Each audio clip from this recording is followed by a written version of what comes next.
ಯಾವುದೇ ತರಕಾರಿಗಳಿದ್ರೂ ಮನೆಯಲ್ಲಿ ಈ ಥರ ಒಂದು ಸಲಾಡನ್ನು ಮಾಡ್ಕೋಬೋದು. ಇದು ನಮ್ಮ ಆರೋಗ್ಯ ದೃಷ್ಟಿಯಿಂದನೂ ತುಂಬ ಒಳ್ಳೆಯದು. ಹಾಗೆ ತೂಕ ಇಳಿಸ್ತೀನಿ ಅಂತ ಏನಾದರೂ ಅನ್ಕೋತಿದ್ರೆ ಈ ಥರ ಸಲಾಡ್ಗಳನ್ನ ಮಾಡ್ಕೊತೀನಿ ರಾತ್ರಿ ಊಟಕ್ಕೆ. ತುಂಬಾ ಒಳ್ಳೆಯದು, ಬೇಗ ಡೈಜೆಷನ್ ಆಗುತ್ತೆ. ನಮ್ಮ ಬಾಡಿಗೆ ಬೇಕಾಗಿರುವಂಥ ನೀರಿನಂಶ, ನ್ಯೂಟ್ರಿಷನ್ಸು, ಹಾಗೆ ಪ್ರೋಟೀನ್ಸು, ವಿಟಮಿನ್ಸು ಎಲ್ಲನೂ ಕೊಡುತ್ತೆ. ನೋಡಿ ಎಷ್ಟು ಡೆಲಿಷಿಯಸ್ ಆಗಿ ಎಷ್ಟು ಚೆನ್ನಾಗಾಗಿದೆ, ತುಂಬಾ ಸೂಪರಾಗಿದೆ. ಸೊ ಈ ಥರ ಒಂದು ಸೈಡ್ ಡಿಶ್ ಇತ್ತು ಅಂತಂದರೆ ಊಟ ಸ್ವಲ್ಪ ಜಾಸ್ತಿನೇ ತಿನ್ಬೋದು. ಅನಿಕಾಗೆ ತಲೆ ಕೆಟ್ಟೋಗ್ಬಿಡಿದೆ ಮಾಡೋದು. ನಾವೇನು ವೆಜಿಟೇಬಲ್ ಸ್ಟೀಮ್ ಮಾಡ್ಕೋಬೇಕಂತಿದ್ದೀವಲ್ಲ, ಇದನ್ನು ಈ ರೀತಿ ಇಟ್ಕೊಂಡ್ರೆ ಆಯಿತು. ನಾನು ಕಣ್ಣೆದ್ರಿಗೆ ಇದ್ರೆ ಒಂದು ಶೂಟ್ ಮಾಡಿ ಸಾಯಿಸ್ಬಿಡ್ತೀನಿ. ಇರಿಟೇಷನ್ ಕಣ್ರಿ, ಕಳ್ಸಿ ಆಚೆ. ಮಧ್ಯೆ ಈ ಪಾತ್ರೆ ಕಳ್ಸೋದು ಒಂಥರ ಹೆಣ್ಮಕ್ಳಿಗೆ ಖುಷಿ. ಇದ್ರ ಬದಲು ಕೈಯಲ್ಲಿ ಬಾಂಬ್ ಬಿದ್ದಿದ್ರೆ ಎಷ್ಟು ಚೆನ್ನಾಗಿರೋದಲ್ಲ. ನಮ್ಮ ಮನೆ ನಾವೇ ಹಾಳು ಮಾಡ್ಕೊಂಡಾಗ ಆಗ್ಬಿಡ್ತಿತ್ತಪ್ಪ. ಮೊದಲು ಸರಿಯಾಗಿ ಮಾತಾಡೋದು ಕಲಿ. ಥರ ಕೆಲಸ ಎಲ್ಲ ಆಗಬಾರ್ದು. ಪಾತ್ರೆ ಏನೋ ನಮ್ಮ ಕೋಪ ತಾಪ ಎಲ್ಲ ತೀರಿಸ್ಕೊಳಕ್ ಆಗುತ್ತೆ ಅಷ್ಟೇ.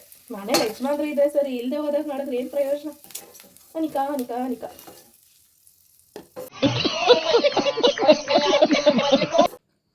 ಸಲಾಡ್ ಕೂಡ ತುಂಬ ಚೆನ್ನಾಗಿ. ಹೌದಾ? Thank you, love you aunty. ಈ ಕಣ್ಣಲ್ಲಿ ಇನ್ನೀ ಏನೇನು ನೋಡಬೇಕೋ ಕಾಣೆ.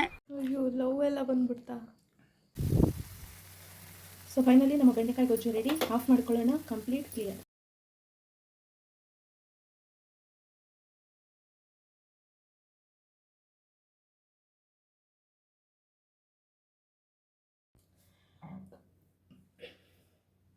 ಹಾಯ್, ಹಲೋ, ನಮಸ್ಕಾರ. Welcome back to Anika logs Kannada YouTube channel.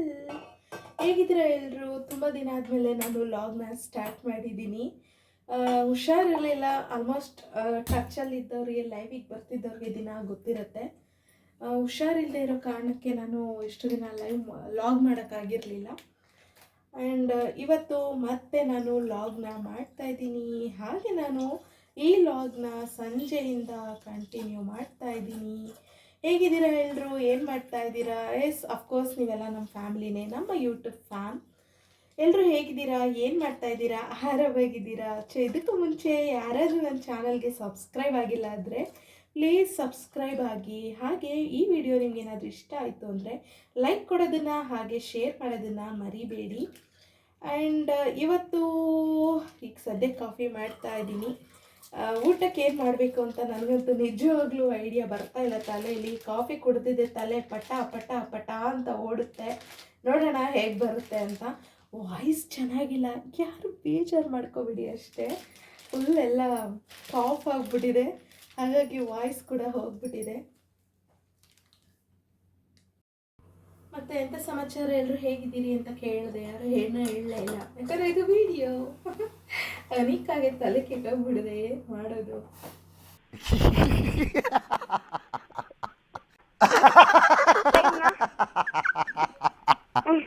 ನೀವು ಹೀಗೆ ಫ್ರೆಂಡ್ಸ್ ಸಪೋರ್ಟ್ ಮಾಡಲಿಲ್ಲ ಅಂದರೆ ಹಿಂಗೆ ಆಗಿಬಿಡುತ್ತೆ ಎಲ್ಲ. ಸೊ ಹಾಲು ಕುದೀತಾ ಇದೆ.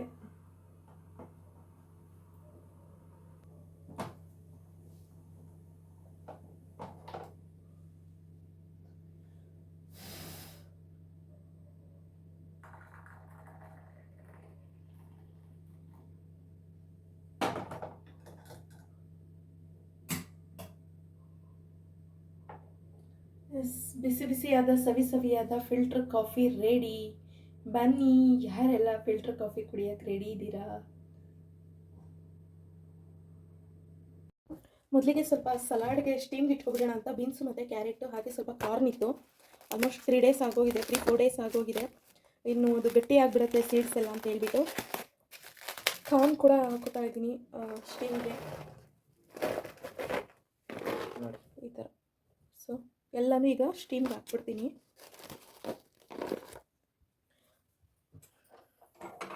ಸ್ಟೀಮ್ ಗಿಡಕ್ಕೆ ಅಂತ ಹೇಳ್ಬಿಟ್ಟು ಸ್ವಲ್ಪ ನೀರನ್ನ ತಗೊಂಡು ಅದಕ್ಕೆ ಈ ರೀತಿ ಸ್ಟ್ಯಾಂಡ್ನ ಇಟ್ಟುಬಿಟ್ಟು ಜಸ್ಟ್ ಈ ಥರ ನಾವೇನು ವೆಜಿಟೇಬಲ್ ಸ್ಟೀಮ್ ಮಾಡ್ಕೋಬೇಕಂತಿದ್ದೀವಲ್ಲ, ಇದನ್ನು ಈ ರೀತಿ ಇಟ್ಕೊಂಡ್ರೆ ಆಯಿತು. ನಾನು ಕಣ್ಣೆದ್ರಿಗೆ ಇದ್ರೆ ಒಂದು ಶೂಟ್ ಮಾಡಿ ಸಾಯಿಸ್ಬಿಡ್ತೀನಿ. ಇರಿಟೇಷನ್ ಕಣ್ರಿ, ಕಳ್ಸಿ ಆಚೆ. ಇದೊಂದು 5 ಮಿನಿಟ್ಸ್ ಸ್ಟೀಮ್ ಆದರೆ ಬೆಂದೋಗ್ಬಿಡುತ್ತೆ. ತೋರಿಸ್ತೀನಿ ಯಾವ ಥರ ಆಗುತ್ತೆ ಅಂತ. ಸ್ಟೀಮ್ ಆಗೋಷ್ಟರಲ್ಲಿ ಈ ಕಡೆ ಗೊಜ್ಜನ್ನು ಮಾಡ್ಕೊಬಿಡೋಣ ಅಂತೇಳಿ ಇವತ್ತು ಬೆಂಡೆಕಾಯಿ ಗೊಜ್ಜು ಹಾಗೆ ಅದ್ರ ಜೊತೆ ಚಪಾತಿ ಮಾಡ್ಕೊಳ್ಳೋಣ, ಯಾವುದಾದ್ರೂ ಒಂದು ಸಲಾಡ್ ಅಂತೂ ಇದ್ದೇ ಇರುತ್ತೆ ಅಂತ ಅಂದ್ಕೊಂಡೆ. ಬಟ್ ಅಷ್ಟರಲ್ಲೇ ಯಾಕಂದರೆ ಬೆಂಡೆಕಾಯಿ ಗೊಜ್ಜು ಮಾಡಿ ಜಾಸ್ತಿ ಇಟ್ಕೊಂಡು ಬೆಳಗ್ಗೆ ಎಲ್ಲ ತಿನ್ನೋದಕ್ಕಿಂತ ಫ್ರೆಶ್ ಆಗಲೇ ಮಾಡಿ ಹಾಗೆ ತಿನ್ನೋದು ತುಂಬ ಒಳ್ಳೆಯದು ಅನ್ನಿಸ್ತು. ಯಾಕಂದರೆ ಈ ಸೆಕೆಗಾಲಕ್ಕೆ ಬೆಳಗ್ಗೆ ಇಟ್ಕೊಂಡ್ರೂ ಏನು ಚೆನ್ನಾಗಿರಲ್ಲ, ಹಾಳಾಗೋಗ್ಬಿಡುತ್ತೆ. ಹಾಗಾಗಿ ನಾನೇನು ಮಾಡ್ತಾಯಿದ್ದೀನಿ ಅಂತಂದರೆ ಸ್ವಲ್ಪನೇ ಕ್ವಾಂಟಿಟಿಯಲ್ಲಿ ಈಗ ಎಷ್ಟು ಬೇಕೋ ಅಷ್ಟು ಮಾತ್ರ ಸಿಂಪಲ್ಲಾಗಿ ಹಾಗೆ ಬೆಂಡೆಕಾಯಿನ ಫ್ರೈ ಮಾಡ್ಕೊಳ್ಳೋಣ ಅಂತೇಳ್ಬಿಟ್ಟು ಮಾಡ್ಕೋತಾ ಇದ್ದೀನಿ. ಈ ಥರ ಕರಿ ಮಾಡ್ಕೊಳ್ಳೋದಕ್ಕೆ ಜಸ್ಟ್ ಈ ಥರ ಮೀಡಿಯಮ್ ಸೈಜಲ್ಲಿ ಬೆಂಡೆಕಾಯಿನ ಕಟ್ ಮಾಡ್ಕೋಬೇಕು. ತುಂಬ ಚಿಕ್ಕದು ಅಲ್ಲ, ತುಂಬ ದೊಡ್ಡದು ಅಲ್ಲ, ಒಂದು ಮೀಡಿಯಮ್ ಸೈಜಲ್ಲಿ ಈ ರೀತಿ ಕಟ್ ಮಾಡ್ಕೋಬೇಕಾಗತ್ತೆ. ಬೆಂಡೆಕಾಯನ್ನು ಕಟ್ ಮಾಡಿದ್ದಾಯಿತು. ಹಾಗೆ ಅದ್ರ ಜೊತೆಗೆ 2 ಈರುಳ್ಳಿ ಹಾಗೆ 3 ಟೊಮೆಟೊನು ಕೂಡ ಈ ರೀತಿ ಮೀಡಿಯಮ್ ಸೈಜಲ್ಲಿ ಕಟ್ ಮಾಡಿ ಇಟ್ಕೊಂಡಿದ್ದೀನಿ. ಇದಾಗೈತಾ ನೋಡೋಣ. ಎಲ್ಲ ಕರೆಕ್ಟಾಗಿ ಬೆಂದಿದೆ. ಈಗ ಇದನ್ನು ಆಫ್ ಮಾಡಿಬಿಟ್ಟು ಇಲ್ಲಿ ಶಿಫ್ಟ್ ಮಾಡೋಣ. ಎಣ್ಣೆ ಹಾಕ್ಕೊಳ್ಳೋಣ. ಎಣ್ಣೆ ನಮಗಂತೂ ಸ್ವಲ್ಪ ಕಡಿಮೆನೇ ಇರಬೇಕು, ಬೇಕು ಅಂದರೆ ಜಾಸ್ತಿ ಹಾಕೊಳ್ಳೋರು ಹಾಕ್ಕೊಳ್ಳಿ. ಬೆಂಡೆಕಾಯಿ ಗೊಜ್ಜಿಗೆ ಮೀಡಿಯಮ್ ಆಗಿದ್ರೇ ಚೆನ್ನಾಗಿರುತ್ತೆ. ಬೆಂಡೆಕಾಯಿ ಹುರಿಯೋ ತನಕ ಎಣ್ಣೆ ಜಾಸ್ತಿ ಇದ್ದರೆ ನೀಟಾಗಿ ಅದರಲ್ಲಿರುವಂಥ ಲೋಳೆ ಹೋಗುತ್ತೆ, ಹಾಗಾಗಿ ಜಾಸ್ತಿ ಎಣ್ಣೆ ಹಾಕ್ಕೋಬೇಕು. ಎಣ್ಣೆ ಕಾಯ್ತಿದ್ದಂಗೆ ಬೆಂಡೆಕಾಯಿ ಫ್ರೈ ಮಾಡ್ಕೊಳ್ಳೋಣ. ಎಣ್ಣೆ ಕಾದಿದೆ, ಈಗ ಇದಕ್ಕೆ ಬೆಂಡೆಕಾಯಿ ಹಾಕೊಂಡು ಚೆನ್ನಾಗಿ ಫ್ರೈ ಮಾಡೋಣ.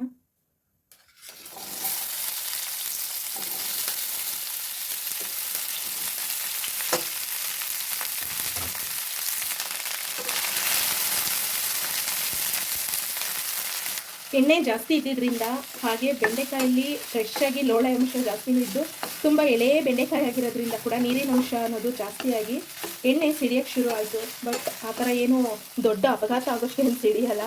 ನೋಡಿ, ಇದನ್ನ ಈಗ ನೀಟಾಗಿ ಈ ಥರ ಬಾಡಿಸ್ಕೋಬೇಕು. ಎಣ್ಣೆ ಜಾಸ್ತಿ ಇದ್ದರೆ ಈ ಥರ ತಳ ಹಿಡಿಯಲ್ಲ. ನೋಡಿ, ಲೋಳೆ ಅಂಶ ಇದ್ದರೆ ಈ ಥರ ಎಲ್ಲ ತಳ ಹಿಡಿಯೋ ಚಾನ್ಸಸ್ ಇರುತ್ತೆ. ಬಟ್ ಇಲ್ಲಿ ಎಣ್ಣೆ ಜಾಸ್ತಿ ಹಾಕಿರೋದ್ರಿಂದ ಆ ಥರ ಏನೂ ಆಗಲ್ಲ.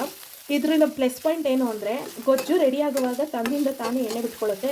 ಪ್ರಿಪೇರ್ ಮಾಡುವಾಗ ಎಣ್ಣೆನ ಜಾಸ್ತಿ ಹಾಕಬೇಕು ಅನ್ನೋದೇನಿಲ್ಲ, ಇದರಲ್ಲಿರುವಂಥ ಎಣ್ಣೆನೇ ಬಿಟ್ಕೊಳ್ಳುತ್ತೆ. ನೋಡಿ, ಈಗ ಲೋಳೆ ಹೋಗೋ ತನಕ ನೀಟಾಗಿ ರೀತಿ ಫ್ರೈ ಮಾಡ್ಕೊಳ್ಳೋಣ. ಇನ್ನೂ ಅಂಟಂಟಿದೆ. ನೋಡಿ, ಈಗ ಪರ್ಫೆಕ್ಟಾಗಿ ಫ್ರೈ ಆಗಿದೆ. ಈಗಿನ ತೆಗೆದು ಒಂದು ಪ್ಲೇಟ್ ಎತ್ತಿಟ್ಕೊಳ್ಳೋಣ. ಮಧ್ಯೆ ಮಧ್ಯೆ ಈ ಪಾತ್ರೆ ತಗೋದು ಒಂಥರ ಹೆಣ್ಮಕ್ಳಿಗೆ ಖುಷಿ. ಇದ್ರ ಬದಲು ಕೈಯಲ್ಲಿ ಬಾಂಬ್ ಬಿದ್ದಿದ್ರೆ ಎಷ್ಟು ಚೆನ್ನಾಗಿರೋದಲ್ಲ. ನಮ್ಮ ಮನೆ ನಾವೇ ಹಾಳು ಮಾಡ್ಕೊಂಡಾಗ ಆಗ್ಬಿಡ್ತಿತ್ತಪ್ಪ. ಮೊದಲು ಸರಿಯಾಗಿ ಮಾತಾಡೋದು ಕಲಿ. ಥರ ಕೆಲಸ ಎಲ್ಲ ಆಗಬಾರ್ದು. ಪಾತ್ರೆ ಏನೋ ನಮ್ಮ ಕೋಪ ತಾಪ ಎಲ್ಲ ತೀರಿಸ್ಕೊಳಕ್ಕಾಗತ್ತೆ ಅಷ್ಟೇ.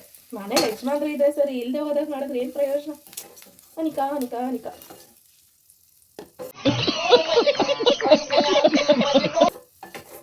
ಏನು ಒಬ್ಬಳೆ ಮಾತಾಡ್ಕೊತಿದ್ದಾಳೆ ಅನಿಕಾ ಅಂತ ಫೀಲ್ ಆಗ್ತಾ ಇದ್ದೀರಾ? ಯಾರು ಇಲ್ಲದೆ ಹೋದಾಗ ಮನೇಲಿ ಹಿಂಗೆ ಸೈಕೋತಾರೆ ಅವಾಗ ಸುಮಾರು ಜನ ಹೆಣ್ಮಕ್ಳು ಇದೆ ಕತೆ ನೋಡೋಣ. ಸೊ ನೋಡಿ, ಈಗ ಇದರಲ್ಲಿ ಇನ್ನೂ ತುಂಬ ಎಣ್ಣೆ ಇದೆ. ಈಗ ಇದಕ್ಕೇನೆ ಒಗ್ಗರಣೆ ಹಾಕೊಳ್ಳೋಣ. ನೋಡಿ, ಇನ್ನೂ ಎಷ್ಟು ಎಣ್ಣೆ ಇದೆ ಕಾಣಿಸ್ತಾ ಇದೆಯಾ? ಸೊ ಈಗ ಇದಕ್ಕೆ ಒಗ್ಗರಣೆ ಹಾಕೋಬಿಡೋಣ.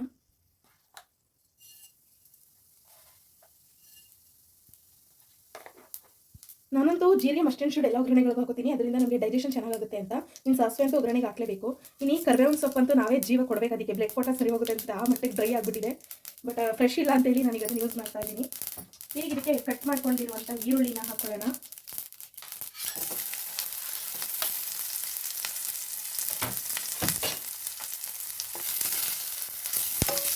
ಈರುಳ್ಳಿನ ಹಾಕಿ ಈ ರೀತಿ ಚೆನ್ನಾಗಿ ಆಯಿಲಲ್ಲಿ ಫ್ರೈ ಮಾಡ್ಕೊಳ್ಳೋಣ. ಎಣ್ಣೆಯಲ್ಲಿ ಗೋಲ್ಡನ್ ಕಲರ್ ಬರೋವರೆಗೂ ಈರುಳ್ಳಿನ ಈ ಥರ ಫ್ರೈ ಮಾಡ್ಕೋಬೇಕು. ಬೇಕಿತ್ತು ಅಂದರೆ ನೀವು ಈರುಳ್ಳಿನ ಜಾಸ್ತಿನೂ ಹಾಕೋಬೋದು. ಬಟ್ ನಾನು ಕ್ವಾಂಟಿಟಿ ಕಡಿಮೆ ಮಾಡ್ತಾ ಇದ್ದೀನಿ, ಜಾಸ್ತಿ ಏನು ಗ್ರೇವಿ ಮಾಡ್ತಾ ಇಲ್ಲ, ಸ್ವಲ್ಪನೇ ಮಾಡ್ತಿರೋದು, 1 ಟೈಮಿಗೆ ಅಷ್ಟೇ ತಿನ್ನೋ ಥರ.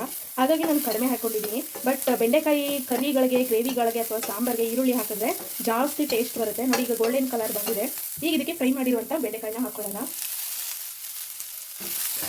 ಸೊ ಚೆನ್ನಾಗಿ ಫ್ರೈ ಆಡ್ಕೊಳ್ಳೋಣ. ಈಗ ಮತ್ತೆ ಒಂದು 5 ನಿಮಿಷ ಆದರೂ ಇದು ಆಯಿಲಲ್ಲಿ ನೀಟಾಗಿ ಫ್ರೈ ಆಗಬೇಕು. ಈರುಳ್ಳಿ ಬೆಂಡೆಕಾಯಿ ಎಲ್ಲ ಮಿಕ್ಸ್ ಆಗಿ ನೀಟಾಗಿ ಫ್ರೈ ಆಗಬೇಕು. ನೋಡಿ, ಈಗ ಒಂದು 5 ನಿಮಿಷ ಆದಮೇಲೆ ಈ ಥರ ಫ್ರೈ ಆಗಿದೆ. ಈಗ ಇದಕ್ಕೆ ಟೊಮೆಟೊನ ಹಾಕ್ತಾ ಇದ್ದೀನಿ.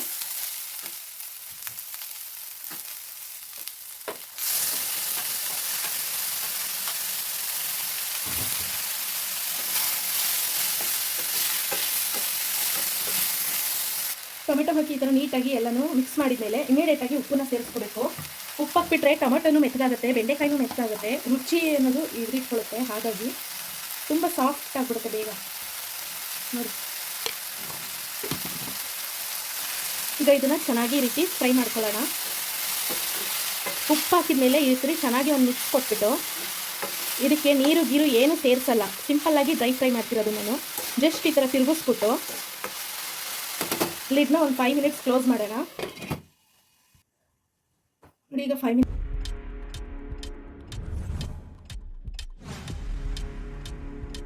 ಮಿನಿಟ್ಸ್ ಆದಮೇಲೆ ಈ ಥರ ಆಗಿದೆ. ಇದರಲ್ಲಿ ತುಂಬ ಒಂಥರ ನೀರು ಬಿಟ್ಕೊಂಡಿದೆ. ಈಗ ಇದಕ್ಕೆ ಸ್ವಲ್ಪ ಹುಣಸೆ ರಸ, ಒಂದು ಚಿಕ್ಕ ಗ್ಲಾಸ್ ಅಷ್ಟು ಹುಣಸೆ ರಸನ ಸೇರಿಸ್ಕೊಳ್ಳೋಣ. ಎಲ್ಲ ಫಿಲ್ಟ್ರ್ ಮಾಡೋಣ, ಈ ಥರ ಏನು ಕಸ ಕಡ್ಡಿ ಬೀಳಬಾರ್ದು. ಚೆನ್ನಾಗಿ ಈ ಥರ ಹುಣಸೆ ರಸದ ಜೊತೆ ಬೆಂಡೆಕಾಯಿ ಪೂರ್ತಿ ಮಿಕ್ಸ್ ಆಗೋ ಥರ ತಿರುಗಿಸ್ಕೊಂಡು ಈಗ ಇದಕ್ಕೆ ರುಚಿಗೆ ತಕ್ಕಷ್ಟು ಖಾರ ಕೂಡ ಆ್ಯಡ್ ಮಾಡ್ಕೋತೀನಿ. ಜಸ್ಟ್ ಈ ಥರ ಮನೇಲೇ ಮಾಡಿಸಿರುವಂಥ ಸಾಂಬಾರು ಪುಡಿನ ಆ್ಯಡ್ ಮಾಡ್ಕೊಳ್ಳೋಣ. ಜಾಸ್ತಿ ಏನು ಬೇಡ, 1 ಸ್ಪೂನ್ ಸಾಕು. ಯಾಕಂದರೆ ಕರಿ ಕ್ವಾಂಟಿಟಿ ನಾನೇನು ಜಾಸ್ತಿ ಮಾಡ್ತಾಯಿಲ್ಲ, ಸ್ವಲ್ಪ ಡ್ರೈ ತಿಕ್ಕ ಕರಿ ಥರನೇ ಮಾಡ್ಕೋತಾ ಇರೋದು. ನೋಡಿ ಈ ಥರ ಚೆನ್ನಾಗಿ ತಿರುಗಿಸ್ಕೊಂಡು ಎಲ್ಲ ಬೆಂಡೆಕಾಯಿಗೆ ನೀಟಾಗಿ ಖಾರ ಹುಳಿ ಎರಡೂ ಹಿಡಿಬೇಕು. ಆ ಥರ ನೋಡಿ, ಇಲ್ಲಿ ನೀರಿನ ಅಂಶನೂ ಜಾಸ್ತಿ ಇಲ್ಲ, ಸ್ವಲ್ಪನೇ ಇರೋದು. ಈ ಥರ ಎಲ್ಲ ಚೆನ್ನಾಗಿ ತಿರುಗಿಸ್ಕೊಂಡಿದ್ದಾದಮೇಲೆ ಲೋ ಫ್ಲೇಮಲ್ಲಿ, ಹೈ ಫ್ಲೇಮಲ್ಲಿ ಇಡಬಾರ್ದು, ಲೋ ಫ್ಲೇಮಲ್ಲಿ ಇಟ್ಟು ಮತ್ತೆ ಒಂದು 5 ನಿಮಿಷ ಸ್ಟೀಮಲ್ಲಿ ಇಡೋಣ.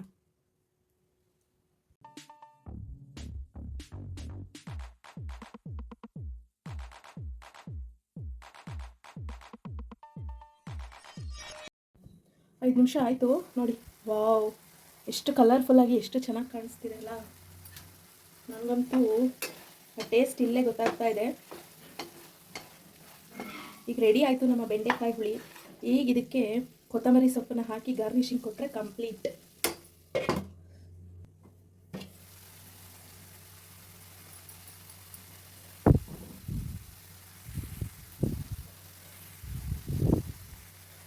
ಸೊ ಫೈನಲಿ ನಮ್ಮ ಬೆಂಡೆಕಾಯಿ ಗೊಜ್ಜು ರೆಡಿ. ಆಫ್ ಮಾಡ್ಕೊಳ್ಳೋಣ, ಕಂಪ್ಲೀಟ್ ಕ್ಲಿಯರ್.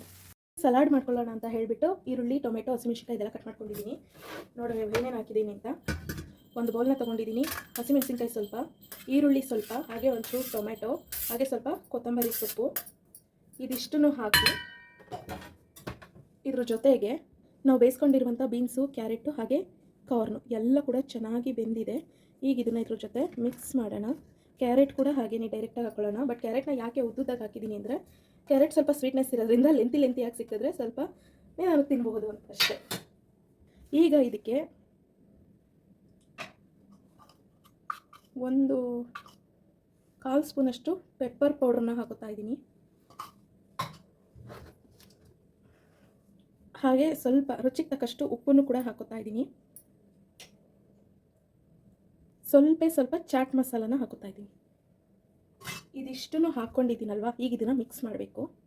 ಯಾವುದೇ ತರಕಾರಿಗಳಿದ್ರೂ ಮನೆಯಲ್ಲಿ ಈ ಥರ ಒಂದು ಸಲಾಡನ್ನು ಮಾಡ್ಕೋಬೋದು. ಇದು ನಮ್ಮ ಆರೋಗ್ಯ ದೃಷ್ಟಿಯಿಂದನೂ ತುಂಬ ಒಳ್ಳೆಯದು.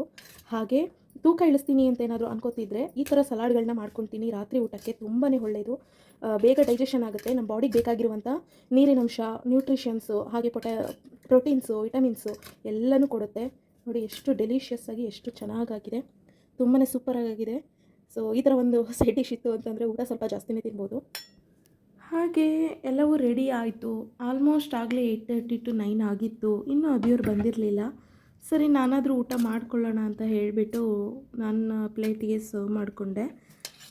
ಮೊದಲಿಗೆ ನಾನು ಸ್ವಲ್ಪ ಸಲಾಡ್ನ ಆ್ಯಡ್ ಮಾಡಿಕೊಂಡೆ, ಅದ್ರ ಜೊತೆಗೆ ಸ್ವಲ್ಪ ಬೆಂಡೆಕಾಯಿ ಕರಿ, ಹಾಗೆ ಅದ್ರ ಜೊತೆಗೆ ಒಂದು ಡ್ರೈ ಚಪಾತಿನ ನಾನು ಆ್ಯಡ್ ಮಾಡಿಕೊಂಡು ತಿಂತಾಯಿದ್ದೀನಿ.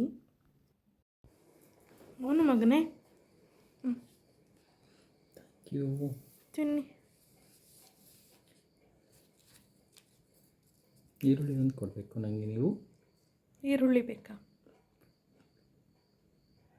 ನೈಸ್.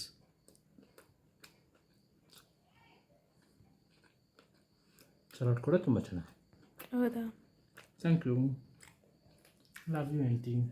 ಈ ಕಣ್ಣಲ್ಲಿ ಇನ್ನೀ ಏನೇನು ನೋಡಬೇಕೋ ಕಾಣೆ. ಅಯ್ಯೋ, ಲವ್ ಎಲ್ಲ ಬಂದ್ಬಿಡ್ತಾ? ಹಾಂ, ಥ್ಯಾಂಕ್ ಯು.